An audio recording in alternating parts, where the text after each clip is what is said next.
मेरा नाम मोहम्मद मकबूल, प्रॉपरेटर मकबूल ऑटोमोबाइल्स मलंगपुरा। मैं आपके इस दफ्तर में इस वास्ते आया हूँ, कोई शौक़ नहीं था मगर बड़ी प्रॉब्लम थी।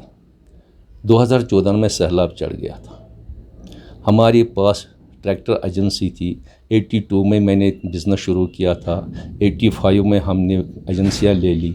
हमारे पास काम करते थे कम से कम 1000 वर्कर बिला वास्ता साल में इनके साथ वाबस्ता था। कभी हम डिफ़ॉल्टर नहीं हुए, न बैंक से हुए, न किसी पार्टियों से नहीं हुए। बदकिस्मती से सैलाब 14 आया तो उस वक्त हमारे नुकसान जो है वो करोड़ों में हो गया। बदकिस्मती ये है कि हम गाँव में रहते थे। हम गाँव वाले क्या, हम गाँव के लिए सोचते थे कि गाँव में हम डेवलपमेंट कैसे करेंगे, किस तरीके से लोगों से के साथ उनको रोज़गार देंगे। हमारी ख्वाहिश यही थी कि रोज़गार देने का। मगर सैलाब चढ़ गया। सैलाब जब चढ़ गया तो नुकसान हो गया करोड़ों में। हमारा भी इंश्योरेंस था, वो भी करोड़ों में था। अच्छा, इसमें यहाँ हाई कोर्ट ने एक रूलिंग निकाली थी 50% जो इंश्योरेंस है वो उसको इमरजेंसी में दे दो, मगर बदकिस्मती से हमें वो भी नहीं मिला। हमें उसके बजाय 10%, क्या मेरे हिसाब से 5% के करीब मिला है। उससे हमारा काम नहीं चला है। उसके बाद हमने हाई कोर्ट में केस किया है यूनाइटेड इंश्योरेंस क्लेम के उनके लिए। यूनाइटेड इंश्योरेंस जो था, हमने उसके मुखालिफ केस किया था हाई कोर्ट में। हाई कोर्ट वालों ने केस ट्रांसफ़र सारे कर दिए थे स्टेट कमीशन में, जो कंज्यूमर कोर्ट जिसको बोलते हैं। कंज्यूमर कोर्ट दो है, एक तो उन्होंने छोटा कंज्यूमर कोर्ट, उसमें तो 10-20 लाख का जाता है, तो जो स्टेट कमीशन उन्होंने बनाया उसमें करोड़ों में जाता है। बदकिस्मती से उसमें बशीर किरमानी साहब निकल गए। 1.5 साल महबूबा जी के वक्त में कोई नहीं आया। उसके बाद हाली साहब आ गए हैं।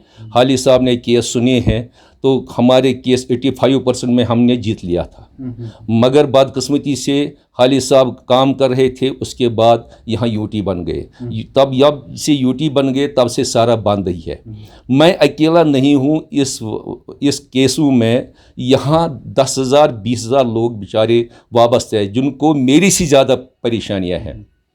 हमारा एक रिक्वेस्ट है यहाँ LG साहब से, खुदा के लिए इस डिपार्टमेंट को नई सरे से ज़िंदा कर दो। अगर नहीं करना तो हमें वही बताओ कि हमने इनको मतलब ये ख़त्म ही कर दिया, तो या तो हमें इजाज़त दे दो, हम NGO वालों को बुलाएंगे, जिसका यूनिट बैठा है उनको वो देंगे। अगर उनमें भी ताकत नहीं, बाहर के जितने भी फॉरेन कंट्री है वहाँ NGO है, उनको हम रिक्वेस्ट करेंगे, क्योंकि हम टूटे फूटे पड़ गए हैं सारे लोग। मैं अकेला नहीं हूँ, मेरे साथ इतने लोग हैं जो मेरे मिले हैं जिनको बेचारों को ये ताकत नहीं है बोलने का।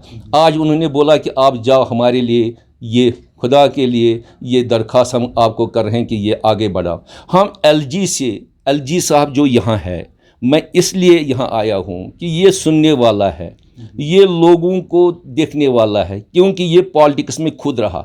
इसने ग्राउंड वर्क में काम किया है, इसको पता है। हम इसी को रिक्वेस्ट कर रहे हैं कि इसमें फ़ौरन या कोई बंदा भेज दो, कोई जस्टिस भेज दो जो ये केस हमारे देखेंगे, वरना वो चूहे खाएंगे या कागज़ की वो कीड़े खाएंगे। तो अगर वो भी नहीं है, अगर वो भी मतलब आपको मंजूर नहीं है, फिर हमें सीधा बताओ कि हाँ आपके केसेस सैंक्शन हुए हैं, तो हम बैठेंगे, जो जिनका बकाया है बैंक वालों को वो लेंगे, वो हमें छोड़ देंगे। हर यूनिट में वो देखेंगे ये केस किस किस का है, उसके यूनिट को देखेंगे, उसके घर जाएंगे, उनको प्रॉब्लम क्या है, क्या उनके घर में बेचारों को रोटी है, उनके बच्चों को कुछ मतलब नौकरी है, क्या करेंगे वो। बाकी तो मेरा रिक्वेस्ट यही है यहाँ के गवर्नमेंट को भी, वहाँ बाहर के गवर्नमेंट को भी जल्द से जल्द हल निकाले। शुक्रिया। Subscribe Asian Mail, press bell icon, never miss an update.